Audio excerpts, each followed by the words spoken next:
Good evening बच्चों। एक question हम लोग आईआईटी की सॉल्व करते हैं, ऑप्टिक्स की प्रॉब्लम है। देखो यहाँ पे ये कह रहा है two identical concave mirror each of focal length F are facing each other as shown in the figure.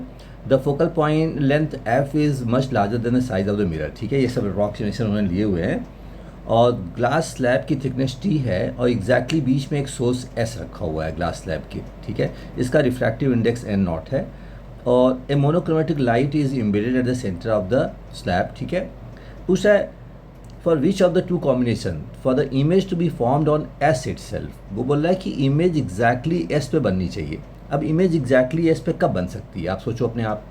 अगर केस वन अगर मिरर को ऐसा महसूस हो कि रे सेंटर ऑफ कर्वेचर से आ रही है, this point is centre of curvature, centre of curvature. एक केस तो ये हो सकता है और दूसरा केस हो सकता है कि मिरर को ऐसा महसूस हो कि रे फोकस से आ रही है, ऐसा महसूस हो कि रे इज़ कमिंग फ्रॉम फोकस।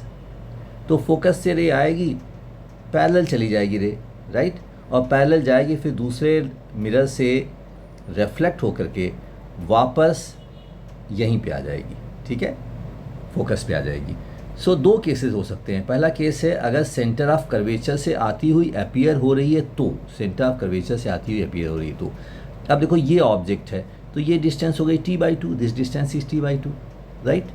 तो ये अगर मैं यहाँ से देखो इस साइड से मैं ऑब्जर्व कर रहा हूँ तो मुझे ये डिस्टेंस कितनी दिखाई पड़ेगी, t/2 n नॉट, राइट। आप देखो रे डायग्राम से अपने आप ही क्लियर हो जाएगा। रे इज बेंडिंग टुवर्ड्स नॉर्मल, रे इज बेंडिंग टुवर्ड्स नॉर्मल, तो आपको ऐसा महसूस होगा कि रे यहाँ से आ रही है। ये बात समझ में आ रही है आपको। तो हम लोग ये करें कि this distance is t/2 times n not, ये डिस्टेंस यहाँ से यहाँ तक की डिस्टेंस, ये डिस्टेंस प्लस दिस डिस्टेंस, मैंने इसको डिस्टेंस को x ले लिया, तो ये डिस्टेंस मिल करके कितनी होनी चाहिए, r के इक्वल होनी चाहिए। ठीक है, क्योंकि रे मिरर को ऐसा लग रहा है कि रे सेंटर ऑफ कर्वेचर से आ रही है, तो यहाँ से हमने x निकाल लिया। तो टोटल गैप कितना हुआ मिरर्स के बीच में, x + x 2x + t, right. और यहाँ से हमने कैलकुलेट कर लिया तो ऑप्शन ए सही आ गया।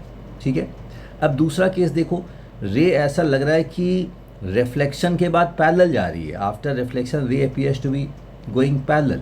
दूसरा केस, इसका मतलब ray appears to be coming from the focus. तो हमने सेम काम करा, इस आर की जगह पे मैंने फोकस कर दिया, तो आर की जगह मैंने जब फोकस किया तो मेरे पास ये इक्वेशन आ गई देखो, और यहाँ से हमने x निकाल लिया और टोटल गैप कितना हो गया 2x + t। तो यहाँ से देखो आप कैलकुलेट करोगे तो नई वैल्यू आ गई, तो इससे आप देखोगे तो ऑप्शन बी सही हो गया।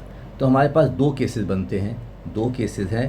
केस वन, रे appears to be coming from centre of curvature C, और दूसरा केस हो गया फ्रॉम फोकल पॉइंट। तो आसान सा क्वेश्चन है, आप इसे देखो, बड़े आराम से कर सकते हो। ठीक है, देख लो, अगर आपको समझ नहीं आता तो आप कमेंट करो, मैं आपको फिर से समझाता हूँ। मैंने यहाँ पे सॉल्व किया हुआ है। Thank you very much.